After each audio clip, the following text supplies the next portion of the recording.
हम निकल चुके हैं द्वारका से, बेट द्वारका की ओर बाइक लेके, जो हमने रेंट पे लिए है। बस आधे पौने घंटे में हम पहुंच जाएंगे बेट द्वारका। द्वारका और बेट द्वारका की जो दूरी है वो लगभग 33 किलोमीटर की दूरी है, और उसको जाने के लिए आपको तकरीबन आधा से पौने घंटा लगेगा। और नज़ारों को एंजॉय करते हुए हम जल्द ही पहुंचेंगे बेट द्वारका की तरफ। अभी यहाँ का बहुत ही डिस्टेंट है, बीच में आएगा शिवराजपुर बीच, नागेश्वर ज्योतिर्लिंग, गोपी तालाब, लेकिन हम पहले जाएंगे बेट द्वारका। रिटर्न ट्रिप में हम इन सब प्लेसेस को कन्वर्ट करेंगे ताकि सुबह का नज़ारा बेट द्वारका में बहुत ही खूबसूरत लगेगा। इस हिसाब से हम डायरेक्टली बेट द्वारका जाने वाले हैं। ओहो, रास्ते में देखने को मिल रहे हैं हमें बहुत ही खूबसूरत नज़ारे जो कि समुद्री घाट पर मौजूद हैं। यहाँ पर ट्रांसपोर्टेशन का काम होता है। जो बोटिंग है वो काफ़ी ज़्यादा भीड़ में है, और देख रहे हैं आप सामने दोनों साइड में समुद्र है और बीच में रोड है। बहुत ही खूबसूरत नज़ारा दिख रहा है। समुद्र का पानी एकदम क्लीन दिख रहा है और लहरें की आवाज़ देखो।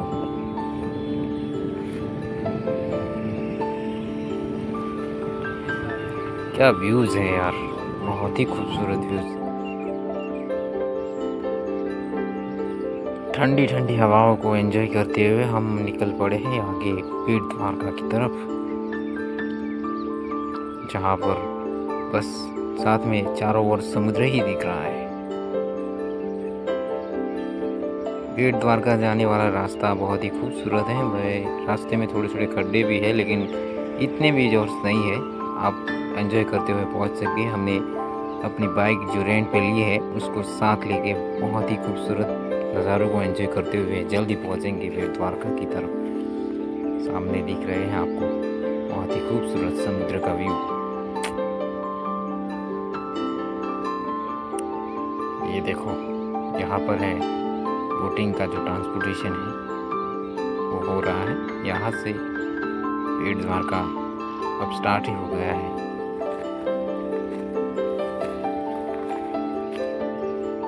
यहाँ का जो पूरा इलाका है उसको ओखा बोलते हैं, और ये सारा का सारा इलाका जो ओखा में ही आता होगा। फर्स्ट टाइम आए हैं इसलिए हमें बहुत ही खूबसूरत एक्सपीरियंस हो रहा है। आज रामनवमी है तो इसी वजह से चारों ओर बस भगवे ही ध्वजा दिख रही है। भगवे रंग के जो झंडे हैं वो दिख रहे हैं रामनवमी के उत्साही पे।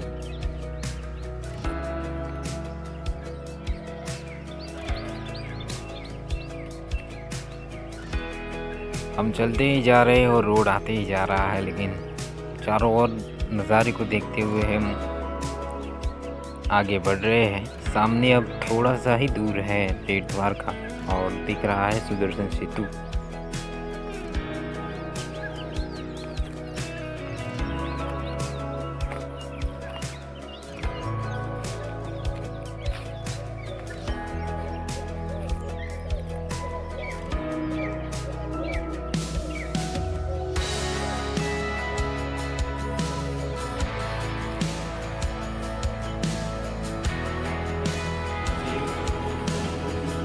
यहाँ से हमने यू टर्न लिया है। यहाँ पर दोनों रास्ते वो ओखा की तरफ जाता है और ये रास्ता सीधा बेट द्वारका की तरफ। हम इसी रास्ते निकल हैं और आगे जाके ब्रिज का जो यहाँ से ब्रिज स्टार्ट हो रहा है, जिसका कम्युनिकेशन यहाँ से मिल रहा है। यहाँ से ब्रिज पर हम चढ़ेंगे सीधा बेट द्वारका। ये ब्रिज है जो बेट द्वारका की तरफ उतरता है। ये नया ब्रिज है जो 2024 में बना है और उसका उद्घाटन भी नरेंद्र मोदी ने किया था। पहले इस साइड से बोट में या होड़ी में बैठ के जाना पड़ता था उस अगली साइड में, जहाँ बेट द्वारका भगवान श्री कृष्ण का मंदिर है उसी तरफ। तो यहाँ बोर्ड लगा है बेट द्वारका का। अब सामने देखिए बहुत ही खूबसूरत नज़ारा।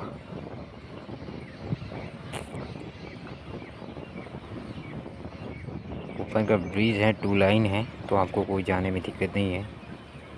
आसानी से आप अपना व्हीकल लेके जा सकते हैं, और साइड में खड़े होने के लिए भी जगह रखी गई है।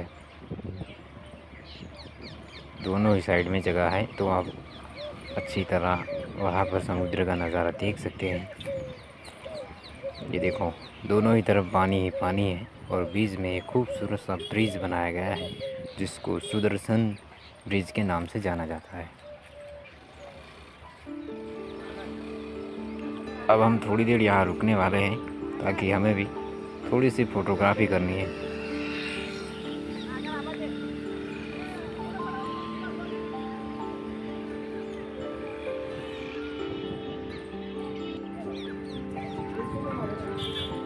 ये देखो, चारों ओर समुद्र में बस बोटिंग ही हो रही है, बोट ही दिख रही है।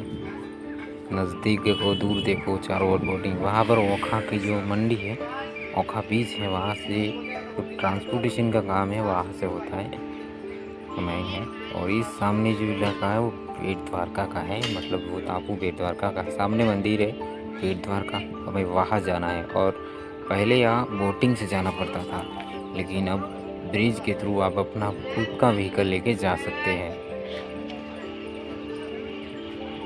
ये देखो, बहुत ही खूबसूरत समुद्र का व्यू, नीला समुद्र का पानी, लहराती हुई समुद्र की लहरें। ये देखो, बीच में ब्रिज बना है। किसी ने सोचा नहीं था कि ऐसा होगा, लेकिन हो गया। हमने भी बहुत काफ़ी एंजॉय किया यहाँ पर, सेल्फी फ़ोटोग्राफी वगैरह की। और थोड़ी देर के बाद हम निकलेंगे यहाँ से बेट द्वारका की तरफ। फिलहाल फ़ोटोग्राफी करते हैं, वीडियोग्राफी करते हैं।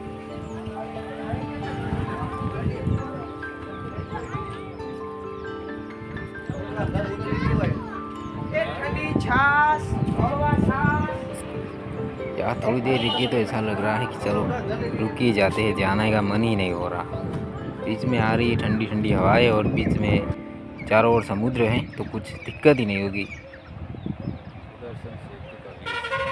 समर का टाइम है, गर्मियों का मौसम है, लेकिन ठंडी ठंडी हवाएं आ रही, क्योंकि चारों ओर पानी है और बीच में ब्रिज बना हुआ है। तो थोड़ी देर रुकने के बाद हम अब निकल चुके हैं बेट द्वारका की ओर, क्योंकि अभी भी हमें दर्शन करना है। सुबह का टाइम है और भीड़ भी काफ़ी होगी, तो इस हिसाब से हम अभी यहाँ से निकल चुके हैं बेट द्वारका की ओर। ये देखिए, ब्रिज का व्यू है ना, बहुत ही खूबसूरत है, शानदार ब्रिज है। ऊपर से नीचे की तरफ आप देखते रहेंगे ना, बहुत ही खूबसूरत है। चारों ओर लोग सब सेल्फियाँ खींच रहे हैं, फोटोग्राफी ही कर रहे हैं। इतना बड़ा ब्रिज है।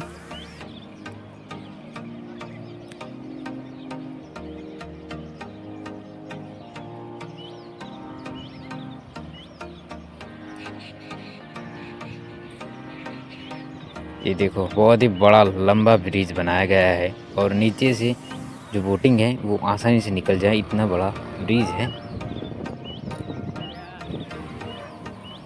दो तो स्तंभ चले गए और तीसरा भी स्तंभ यहाँ पर है। चारों ओर बहुत ही खूबसूरत नज़ारा। सुबह के टाइम में 11 बजे है और इसी टाइम नज़ारा तो बहुत ही खूबसूरत ही लगेगा। फिलहाल हम लेट हो रहे हैं कि हमें जाना है दर्शन करने।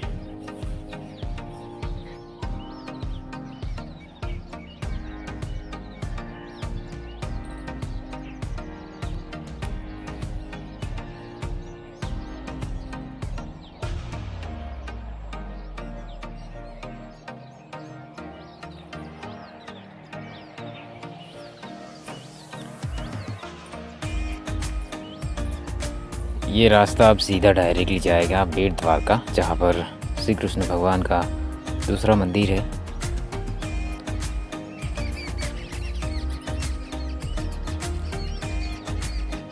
ये देखो, गजब का व्यू है, बहुत ही खूबसूरत।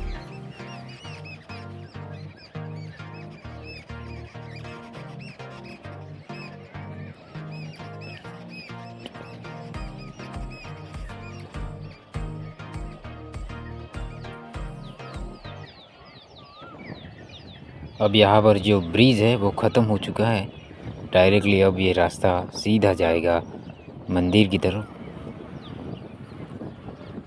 और ये देख रहे हैं गाड़ियाँ ही गाड़ियाँ दिख रही है, क्योंकि यहाँ पर पार्किंग की जो व्यवस्था है वो यहाँ पर हो रही है। यहाँ अपनी गाड़ी पार्क करके आप यहाँ से चल के जाना पड़ेगा। और आपके पास टू व्हीलर है तो मंदिर तक जा पाओगे, क्योंकि टू व्हीलर का पार्किंग मंदिर के पास होता है।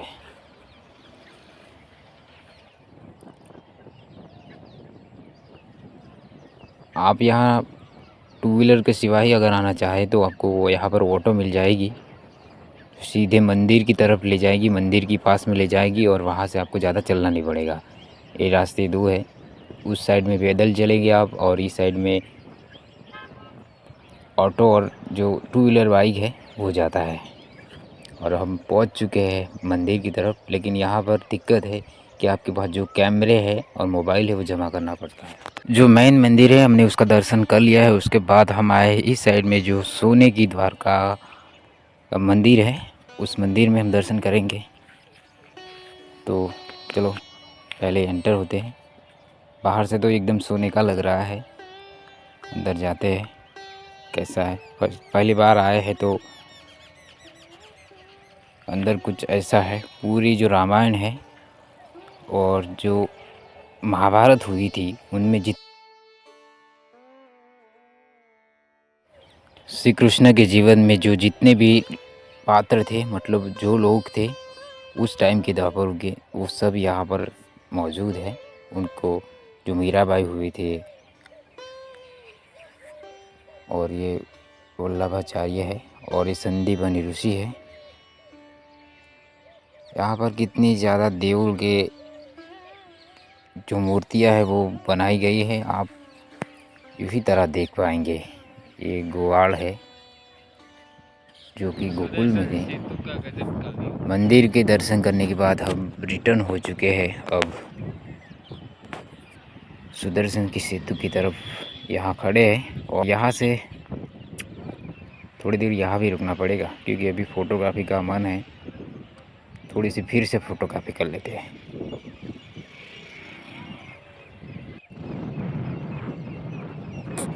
नज़ारा इतना खूबसूरत है कि यहाँ पर देखने का मन ही हो जाता है, खड़े ही रहना पड़ता है। तो चलो नज़ारों को एंजॉय करते हुए हम फिर से रिटर्न हो चुके हैं, क्योंकि अभी हमें जाना है शिवराजपुर बीच, नागेश्वर ज्योतिर्लिंग और जो गोपी तालाब है वो भी हमें विज़िट करना है। पहले हम यहाँ से जाएंगे ओखा की ओर। सामने वो दिख रहा है, वो ओखा का पोर्ट है जहाँ से ट्रांसपोर्टेशन का काम होता है। हमें तो वो ओखा की जो बीच है मेन, उसको देखने जाना है।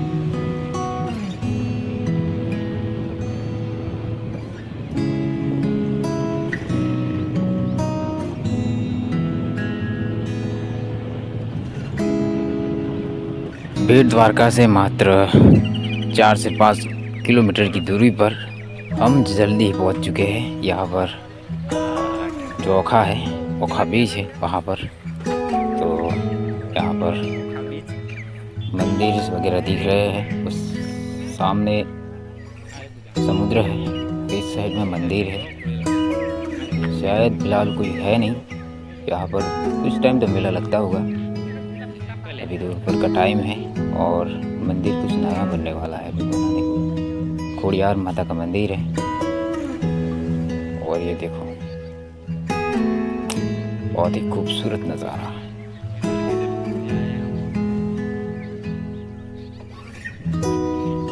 मंदिर को हमने मंदिर में दर्शन भी किए और ये बाहर निकलने के बाद ऐसा कुछ दिख रहा है। ओखा का बीच सामने हो रहा है, जो ओखा का मेन पॉइंट है, जो बीच कहा जाता है, टापू कहा जाता है, वो है। और ये शानदार नज़ारा, सामने वो स्टीमर है बड़ी बड़ी समुद्र के अंदर, वो रही स्टीमर। और ये बीच है ओखा।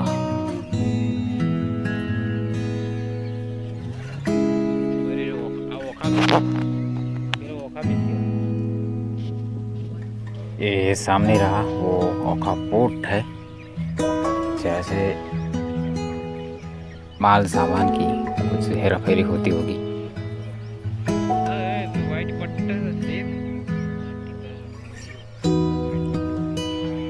सामने वो सारी होड़िया बोटिंग दिख रही है। इस साइड में भी मंदिर है सामने वो, मतलब समुद्र का जो बीच का नज़ारा है ना बहुत ही खूबसूरत है। मौसम गर्मी का है, फिलहाल इतनी गर्मी तो है नहीं, लेकिन टाइम दोपहर का है।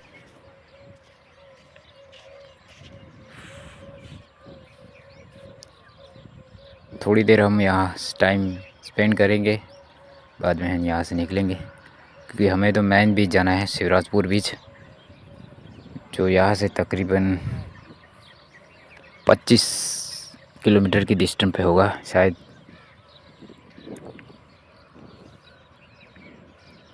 ये देखो पीछे, हमारे पीछे बैकग्राउंड है समुद्र का, बहुत ही, दिस इज़ अ अरबी समुद्र।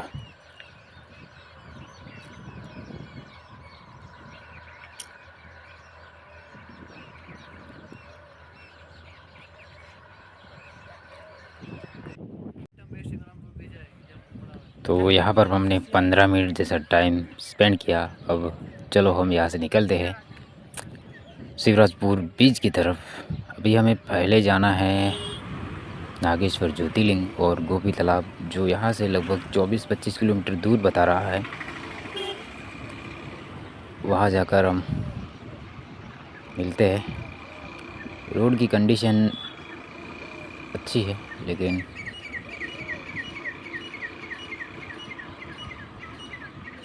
ये देखो रास्ते में नज़ारे तो आते जाते ही देखते ही रहेंगे आप। जाते वक्त भी देखे भी, आते वक्त भी देखे। आपके पास बाइक है और ऐसे खूबसूरत नज़ारे हैं तो बीच में ठंडी ठंडी हवाओं के साथ आपको और ही ज़्यादा बोरिंग नहीं लगेगा।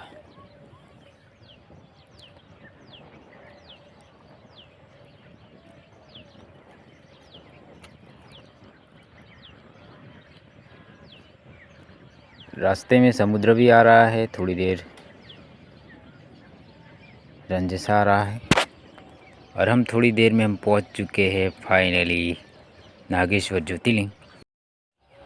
गेट में जैसे आप एंट्री लोगे, सबसे पहले आपको दिखेगी ये 25 मीटर ऊंचाई पर मौजूद भगवान शंकर भगवान की मूर्ति। उसके बाद आप थोड़ी चलोगे तो वहाँ पर मिलेगा आपको नागेश्वर भगवान का मंदिर, जिसके अंदर नागेश्वर ज्योतिर्लिंग विराजमान है। यहाँ पर काफ़ी ज़्यादा भीड़ थी, क्योंकि नागेश्वर ज्योतिर्लिंग 12 ज्योतिर्लिंगों में से एक है, तो काफ़ी ज़्यादा पब्लिक यहाँ दर्शन के लिए आती रहती है। तो ये मंदिर का चारों ओर का नज़ारा।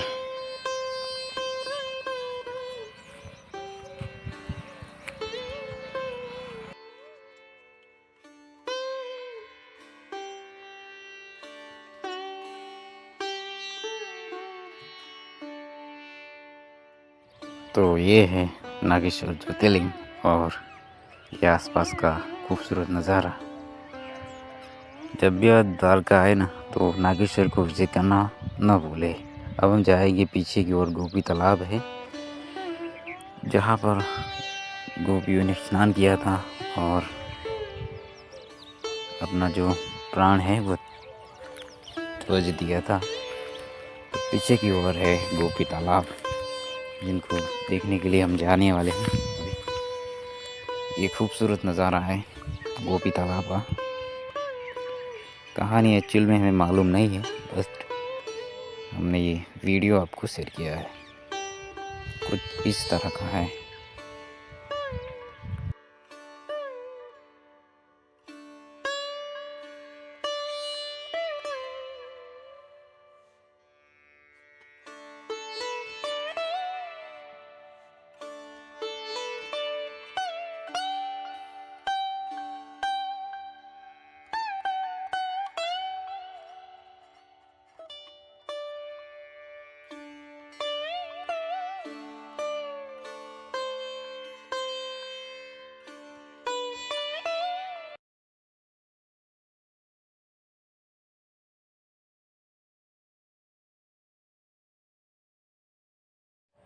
तो नागेश्वर ज्योतिर्लिंग के दर्शन करने के बाद अब हम निकल चुके हैं शिवराजपुर बीच की ओर, जो द्वारका जाते के बीच रास्ते में आता है। इस वीडियो में हमने बेट द्वारका के दर्शन किए। वीडियो आपको कैसा लगा? वीडियो आपको अच्छा लगा हो तो वीडियो को लाइक कर दो, चैनल को सब्सक्राइब कर दो। मिलते हैं नेक्स्ट वीडियो में, तब तक जय द्वारकाशीष एंड जय माता जी। आपनो आभार।